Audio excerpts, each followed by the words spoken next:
Hey yo, OMG and WTF. Check that out. That's some Doug Sneed original artwork I got back at a con a few years back. And Doug Sneed's the guy that did all the old Playboy comics in the actual Playboy magazine.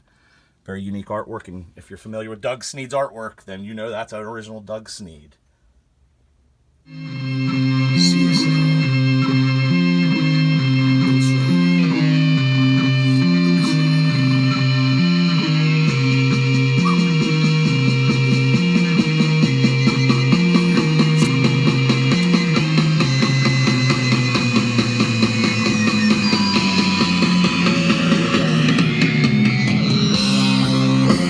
OMG and WTF. Our pal Taad's here today, and we're about ready to be geek somewhat responsibly. And we're gonna give it a shot. Kitty's over here, agrees. Mm-hmm. Kitty, will you geek responsibly? Kitty! She don't give a shit now. No. Maybe if there's Catwoman comics in there. So anyways. We'll find it out, won't we? We are going to have Taad's unboxing. Taad. And Geekstreet101 comic Tom, Fire Guy Ryan, right? This is Golden Age Guru. This is February. Right? The cute chick, what's her name? Aaron. What's up with you? And you can't remember. Who am I forgetting? Oh, Mill Geek, Russ. Russ Bright. Russ. Russ is probably some of these are his. You think? I don't know if they come from the store or not. Why wouldn't I know that Fire Guy Ryan, he's throwing some in, right? Usually his are written on the back from what I've seen, from what people post. Okay. For some reason he dated them and whatnot. So he dated them? Yeah. The comic books. On the backing board. That's a little bit weird. Oh, okay. I thought this was heading in a completely different direction. No. No. I'm like, shit's getting weird. Yeah. So anyways, you did your standard opening your one that you get at your house, and then the one that Dina gets you save for the camera. Yep. All right, well, let's check it out You'll like this, because I know these are right up your alley. Oh. Look at that. Grab your sack. Oh, the mailer. Oh, I love these things. You don't want to know? You done? I told you. Yeah, I like these things. Never know, man. You never know. More than one. They did these a little bit differently. What? Well, they put it... Well, you're excited you got that mailer, correct? Yeah. So, they upgraded these to priority mail. So, we would not be doing these if these weren't priority mail, because they used to come media mail. Media mail would be cheaper to ship, unless they got some kind of deal or something. I think they did. They changed from the white boxes, so maybe they reduced the cost there and bought those, and you get the envelopes for free, right? Cool. If you use media or... So yeah, they came like really fast. Awesome. That's what she said. Yep. I got nothing. Well, all right. So the black bag's different. It's not taped to hell and back. Well, yeah, they didn't like shrink wrap it. Okay. Remember, it was kind of shrink wrapped. You had to cut it, which right. So that's fine. But Gotcha, bitch. Yeah. So, okay. We'll start off cool. right on top with the graphic novel. I say Captain America looks like Cobra. It does. Captain America collecting 431 to 437. Mm-hmm. So that's cool. I like these because you get pretty much a storyline all in one place. If you do have your issues, you don't have to bend them up reading them and whatnot. You know how that happens. I've got issues. They're not even Captain America. I'm not even talking about Captain America. I'm just saying I got issues. Well, he's not even going to resolve them. Not even 431 through 437. Nope. He's not qualified. Not in 400 issues. No way. No. All right. So all right. So that looks like a classic Captain America run right there, man. Yeah, I mean it's not super old. But what are they up to now? I mean, so like I said, 431 rebooted that series so many times. 431 and stuff was. I mean, that was. I'm gonna assume that was probably after the Heroes Were Born. So that's probably maybe I'll say late 90s, 2000s, something like that. Yeah. So. I'm just throwing a number out there. I don't know. All right. What else you got, man? Well, we got Hit Girl issue number 3. Black and white variant? I do not know. It's from Image. It doesn't really say anything one way or the other. There's no barcode. No. So maybe it's on the back. Maybe I'll check it out afterwards. I'll tell you what. Once we talk about it, I'll hand it over to you, and then we can go from there. So I don't know too much about Hit Girl other than the movie, which I liked the first movie. And I didn't see the second one, right? There's a second one? There is a second one. Wasn't Jim Carrey in the second one? And he was very ashamed of the gratuitous violence. Well, the Jim Carrey issue was because there was it might have been Sandy Hook or one of the school shootings. Yeah. So he just thought it was along the time, the time it was released, it was bad timing. judgment. Yeah, bad timing. Bad timing. But what's really interesting about the hit, and I kind of do and don't like Kick-Ass 2, but the thing with Kick-Ass 2 is... they were filming it before it was written. What started happening, I think it was around the time of Kick-Ass 1, when they were writing it, they sold the rights to that before it was ever written.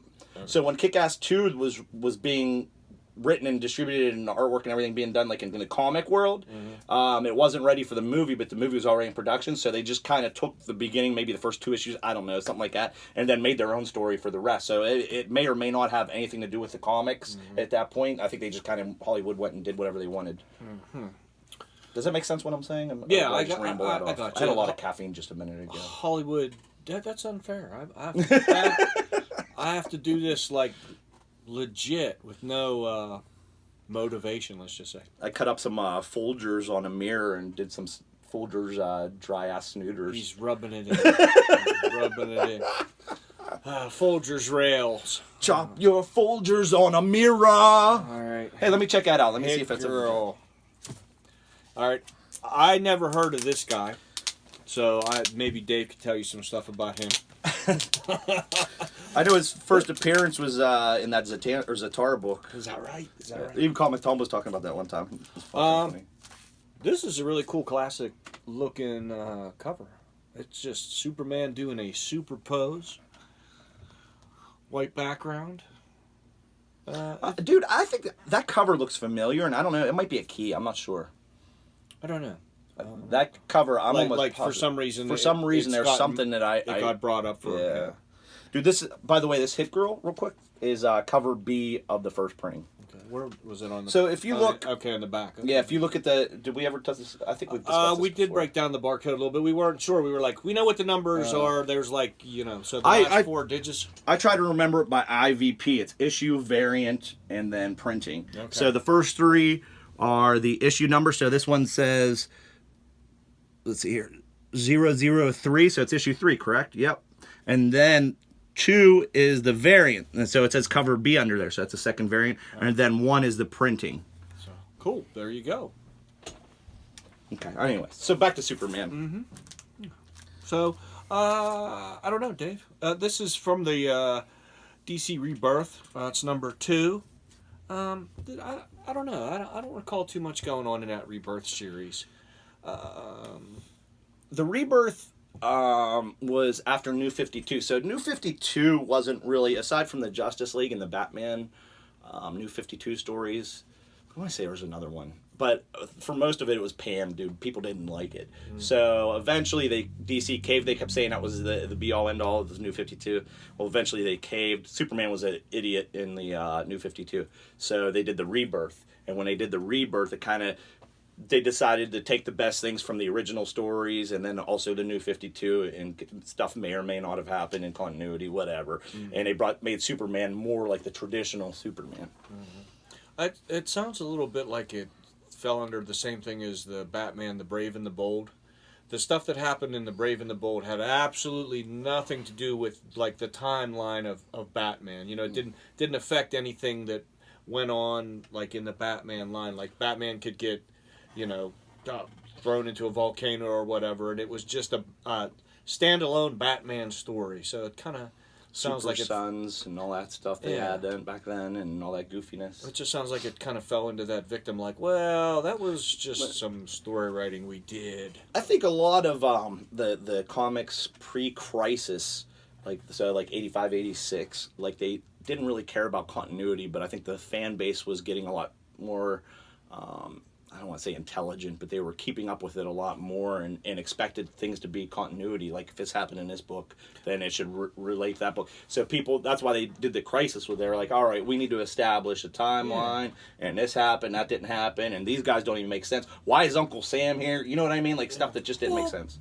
But I mean, from the get-go in Marvel, I mean, how many times did you have, like, little notations down at the bottom? Happened in issue 37 of Ghost Rider, Super Stan. I mean, so, they were all interconnected very lightly, but, I mean, they would make references to different things, so it was all happening in one universe. Well, That was Marvel, though. but DC what was- I'm saying is that, I mean, Yeah. you think they would have, like, hey, this is what, the readers want. They want a complete world. Right. I mean, they want a complete story. They want everybody affected, nobody being independent of the reality of the comic books. So, Right. So I think that was just good story, right? I mean, just, I think it made for a better overall, vision of whatever world or worlds. Yeah, because there's actually consequences to the story, their actions and storylines and stuff like that. And that's one of the problem with the reboots nowadays is the reboots they may or may not, take place. The continuity may not be there, and that's one of the big problems they have is because, they have a big event every other year and wipes everything off, and honestly, to me, it kind of takes away. I know even myself when I'm reading it, like, there's no threat to the character, like, because if it doesn't work, then they'll just act like it didn't happen. I mean, I don't know. I mean, if the Hulk loses an eye in his book, then he shows up in the Fantastic Four and he's got both eyes. Mm-hmm. There better be some explanation or something, or it's like, this is just like, anybody could. I mean, anybody could write themselves into a corner and just not answer the questions, and Right. the old horror movie, The Car Won't Start. I mean, that's been a foil for how many movies? It's just like, okay, that was the easy out. So, okay, now we get to Dave's favorite part. What is on there this month? Gonna find out. Batwoman. Batwoman. Who's it by? Daniel Camrudin. Karma Chameleon. Karma Chameleon. It comes and goes. It comes and goes. But she's looking a little vicious on this one. That is not the regular old calm Batwoman. Yeah, loving would be easy if your karma could light my way. Light my dreams. Red golden dreams. You know what? If we ever run into Red that golden artist, dreams. I think you need him to get the sign there and then do the signature, because how great would that be? So, but that's cool. Yeah, it's cool Batwoman, man. Yeah. Let's see. I mean, it even looks like we got a little face. There's a face. Looks like a face up in the top. Looks like there might be a face there. I don't know what the hell's going on there. That looks like an eye there. I don't know. Skulls. I don't know. Yeah, it was skulls, dude. Okay. Or wait, no, Is that maybe the it's Joker? a face. That looks Yeah, like it almost looks like a Joker. That looks like a Joker grin. I don't know what the hell's going on here, man. I don't know. What's happening? All right, so what else we got? That's one of my favorite covers of all time, and I actually have 2 copies of that. I got signed by the artist. This book's a little rough. Yeah, it looks a little rough around the edges, bud. We got some spots on here. I don't know if this was a $5 issue, what it says here, but how so? So how so? Is it just one of your favorite? One, I just love the cover, but that was one of my first when I first started really collecting comics, and that's the X-Men. That's my X-Men right there, man. You know what I mean? I started around 200. 201 was my first issue, I think, and that is the beginning of the Mutant Massacre, if I remember correctly. And that's my first or second favorite storyline of all time. Yeah, that's a badass cover, huh? It is pretty cool with the drags and whatnot. Actually, I almost got that tattooed on me. Really? Mm-hmm. I don't know. It looks like maybe the comic book went along with Wolverine during that fight. Sabretooth got a hold of that comic. Got a little bent corner there, but that'd be some good reading. So it's issue 207, correct? Am I right? 207. I'm pretty sure. Yes, it is. That's it. Dave is on the ball today. I'm good with X-Men, man. I know my old X-Men's. I'm pretty sure I know what this is. This must be the big issue because the price tag says $28. Dark Horse Presents number 24. I am pretty sure that is the first appearance of the aliens. Oh, is it? In maybe comic books or okay. Dark Horse. So I'm pretty sure that's what that is. That's cool. I don't know. You didn't check it? I never read it. You're just guessing? Why do I... That's one of those ones that, like, when I saw it, I was like, I have seen this before. And then I was like, I'm pretty sure. So, I think that's it though. Is it what's the Xenomorphs or something? Is that what they're Right. So, but I think that's what that is. So that's the key out of the batch this time. So I know that the Dark Horse Presents had a lot of first appearances. I think the first appearance of Predator was in that. The first appearance of Aliens versus Predator, and that's all I know off the top of my head. Mm-hmm. But I know there's a lot of keys in there in that series. So Dark Horse got the rights to pretty much that whole. Mm-hmm. Okay. Dark Horse gets the rights to a lot of films and stuff like that. They're like the original people that used to do that. Like, so they had Star Wars for a while. They had all kinds of, you know what I mean? They're the ones that kind of take over those entities. I don't know. I was never a big fan of the movies going to comic books. I mean, I don't know. The movie's pretty hard to top. I could tell you that the Predator series, the first issue of the Predator series, has one of the coolest covers I've ever seen. I mean, that was one of my favorite covers growing up. I guess it makes for like some good reading and whatnot. You know, a lot of people, like, especially Star Wars. There's so many Star Wars fans that I just think some of them just were merely regurgitations of the movie.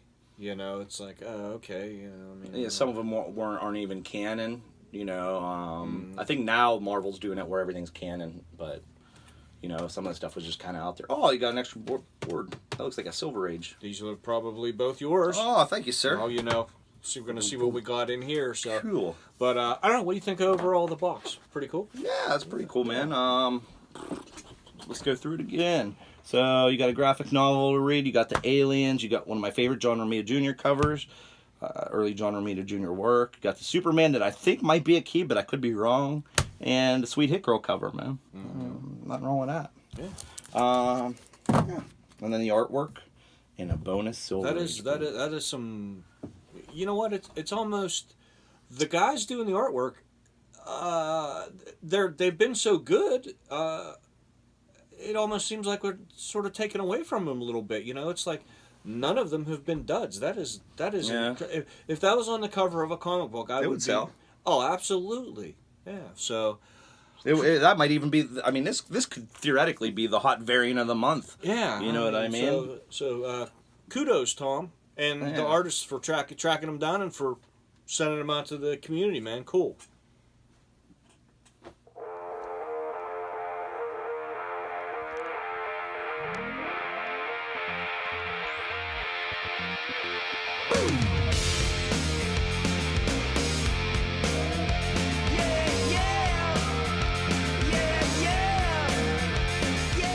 Going to now open the one that the mailman did not leave in the rain, allegedly leave in the rain, or possibly piss on. That's because she held it at the post office. Oh, did she? Yeah. So but so they don't piss on them when they're at the post office. Apparently, it was received unsealed. So they don't leave them in a bucket of water. Damn it. Better hope there's not a one of those gremlins in there. Stay tuned and find out. You better hope that's not a mogwai. They're leaving a bucket of water. It might make for a good video. Maybe they just they take it in the bathtub with them at night, make sure their packages are clean. Yeah, a little scrub a dub dub. All right. You gotta crack that thing open with that trusty Gerber dime. Okay. You know what? I was reading about these. These are pretty cool.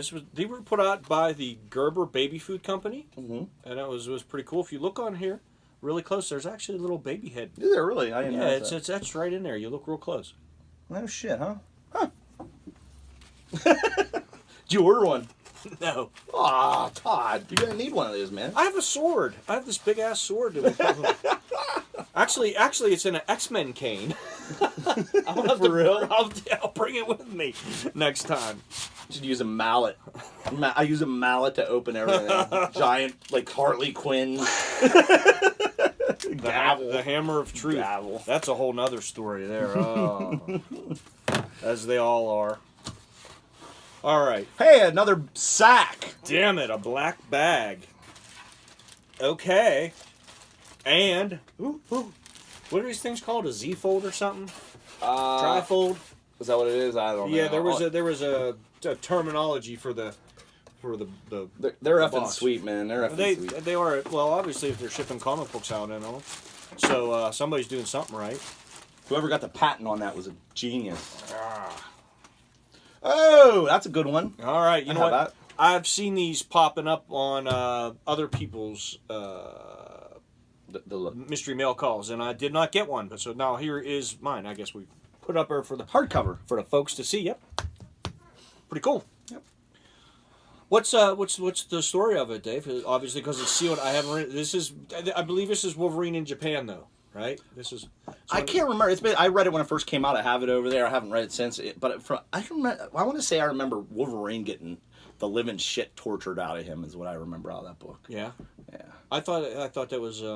Did he go and? I thought he did some training and whatnot when he was in Japan. Doesn't he? He may. I think. Doesn't he find a love interest over there too? Wasn't? I want to say that that's actually a collection of like one shots. That book. Actually, it says collecting Logan only 1 through 3. So those must have been maybe, some. Okay. Those must have been some heavy duty issues for just 3 comics to fill up a hardback. I mean, it's not a thick one, but that's a. That's a good one. Yeah, absolutely. So I don't know. We're gonna find out. All right. You thought that was good when you read it? You liked it? I want to say I did. Yeah. All right. What do we got here? Savage Hulk. Savage. Number- Hashtag savage. Number 5. What do we got going on there? Was he got a nuclear bomb there? Or? Nuclear. Yeah. Hashtag nuclear. I don't know. That looks like a superimposed over a heart or something. It does look like a heart, huh? I'm going to put away Weapon X here. I don't know. I think that might be the leader in the background, man. That guy with the big head. I think it looks almost like he's looking down into a crevice. Yeah. And that's the leader in the background. For those of you that don't know what the leader is, it's the he's basically the Hulk, but instead of gaining physical strength, he gains mental strength. His head grew. His head grew. Yeah. He's an old villain. I mean, He is. He was in the Incredible Hulk too. They kind of did the origin. Well, I shouldn't say the Incredible Hulk too. The Incredible Hulk, the one with Ed Norton. Mm-hmm. They kind of did the origin in there real quick, and then they never went anywhere with it. Which actually, it's possible that he could show up in the MCU because they did that origin, and that's part of the MCU canon, dude. I guess it all depends on who owns the rights. Well, the same old. They own the Hulk crap. They own those rights to use those. The way the rights work with the MCU, and I think it's Universal that owns them, is they're allowed to use the Hulk as long as they don't do a solo Hulk movie. So that's why Thor Ragnarok kind of did Planet Hulk, because everybody wanted Planet Hulk. Yeah. Well, they had to do it, so it was like a buddy thing, because otherwise they're not allowed to do it. Mm-hmm. Was that why he didn't show up in Infinity Wars? He was just in the Hulkbuster suit. Remember, he couldn't get the Hulk to show up? No, I think they're going for a different storyline there. I don't know. That just maybe the Hulk just would have cleaned too much house.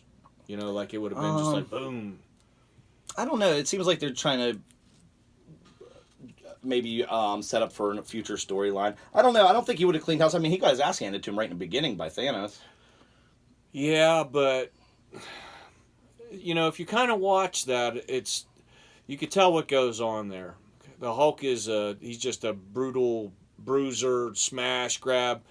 And you could see he gets a couple shots in on Thanos, and then he figures out that's not how you defeat this guy. Just you're not going to do it with brute strength. If you watch, he almost sort of goes martial arts on him. Like he responds to what's thrown at him. You know, so like Thanos kind of picks him apart. Well, he plays like he plays defense. You know, so he doesn't outfight him, but he outwits him.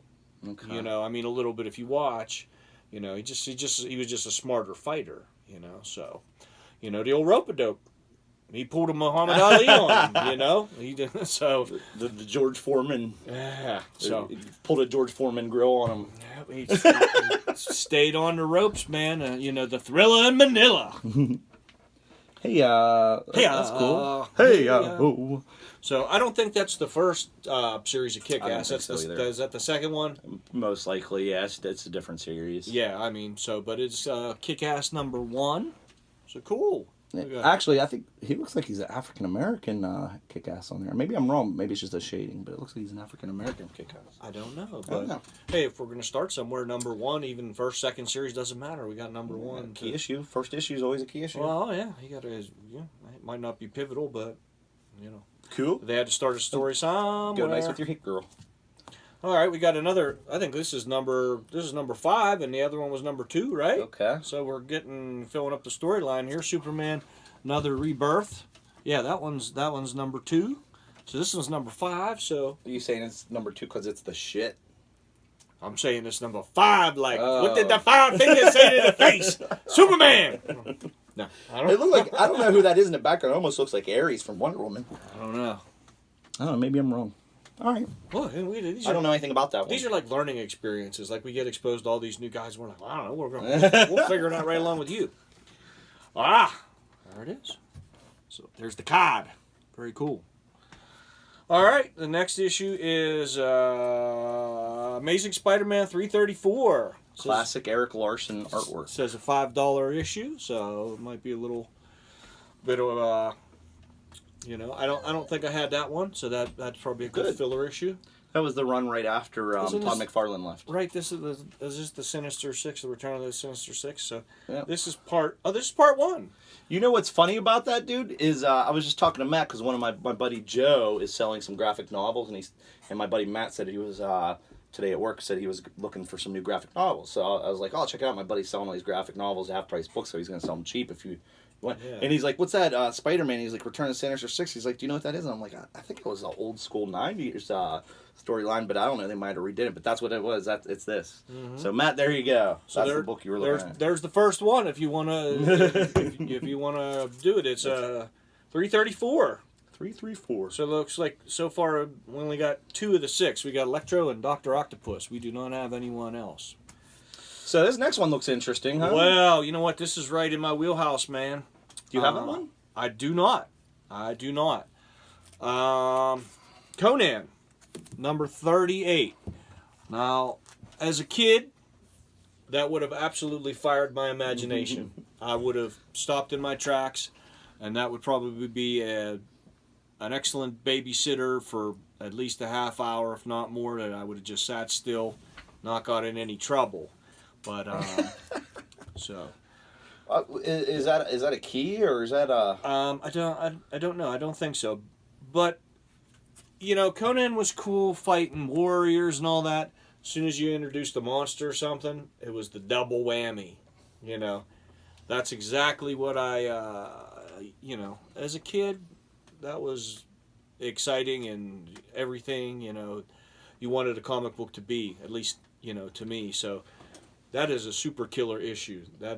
I'm happy with that one right there out of the batch. So, I think the new series has him battling some kind of crazy creature type witch thing, dude. So it looks kind of cool. I didn't read them. I only got the first 2 issues. I got to pick up the 3rd one.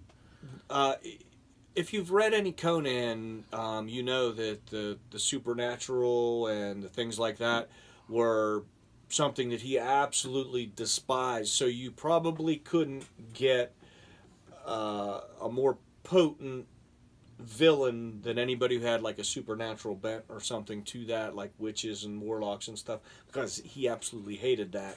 He would fight men to the death, but when it came to that, it was like Well, you remember the witch in the original Arnold movie? That was a cool scene, dude.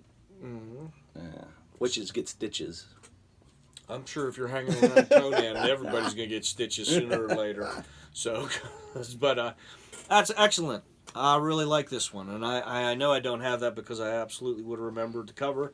I know I've seen that cover before, but I know I'm pretty sure I don't have it. It looks like it's in really good shape. I think my Conan run's probably a little bit past that on up. I have a huge Conan run, but it's the higher numbers, I think. I don't know who did it. I don't know who picked up after Barry Windsor Smith left. I was trying to look. I was trying to see, and I don't see anything on there. Yeah, no, they didn't. You think it's like a John Romita or Gil Kane or something? It's one of those old school. Classic. I would say that is not Gil Kane. That's it. Gil Kane, but it's one of the house artists at Marvel. I'm willing to bet. You know what I mean? Oh yeah. I think Conan was pretty popular. They weren't just going to throw like anybody in there just to do it. But I have a love-hate relationship with Gil Kane. Like sometimes I don't notice that he's drawing. I mean, it's just like I'm reading a story and that. And there's other times I'm just like, think for Conan, his line work was just like too thin for the subject matter. Like, Conan, he's a big, bold, muscular, bruiser type guy, and then he was drawing like these sort of like delicate lines, and everybody says, yeah, but what about Barry Windsor Smith? But I'm like, what, Conan was, whenever he was drawing Conan was very young, so it was still just sort of innocent, adolescent, early Conan, so it kind of worked. But as Conan got older, I don't think his artwork necessarily fit it all the time, particularly when he drew monsters. I saw an interesting Mike Kaluta Conan cover in a dollar bin not too long ago, dude, and it was actually really cool. Like, it's weird to see that kind of artwork in a Conan, but it looked really cool. I was tempted to pick it up, and I didn't. I don't know. You know what? Kaluta is one of those guys that you just kind of... He's just so friggin' good. There's like no argument. I can't imagine what it was like in the... Did they just call it the house? It was Windsor, Wrightson, Jeff Jones, and Mike Kaluta. They all rented that loft. I believe it was in Brooklyn, or they rented a place, and they would just what they worked out of, and I think they just called it the house. And I can't imagine the creativity that was going on with those four guys just sitting around trying to outdo each other. I know it'd be nice to just go through their garbage. Well, it's funny. Take all the paper out. It's funny you say that, because if you get the book, Bernie Wrightson, A Look Back, we going off topic a little bit. No, go ahead. All right. If you get that book, they actually make the comment in there that they would go through Bernie's garbage can and pull out the stuff this amazing stuff that he's drawn, and they're like, what are you doing, And I'm sure all the garbage cans were like that, just these creative, treasures.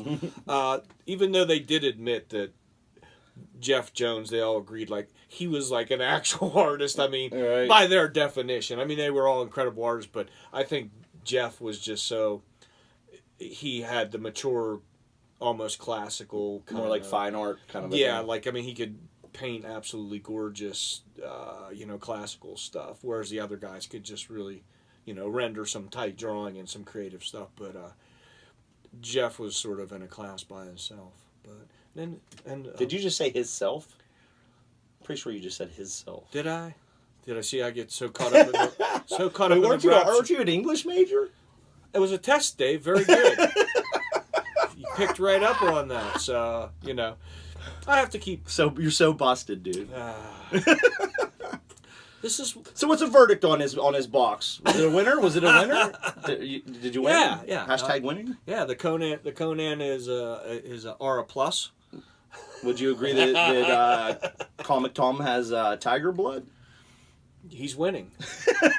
Absolutely. He's got tiger blood. He's got Zeus hair. He's got Zeus hair. Is that a thing? It is now. The boy got thunder in his feet. So, no, it's a great box. It's a good box. There, you could probably send me Conan all the time. Send more Conan. What's best in life? An English book. Send an English book, too. All right, we got Nerdcore out this. You got it. All right. Nerdcore out. Hey, Frank.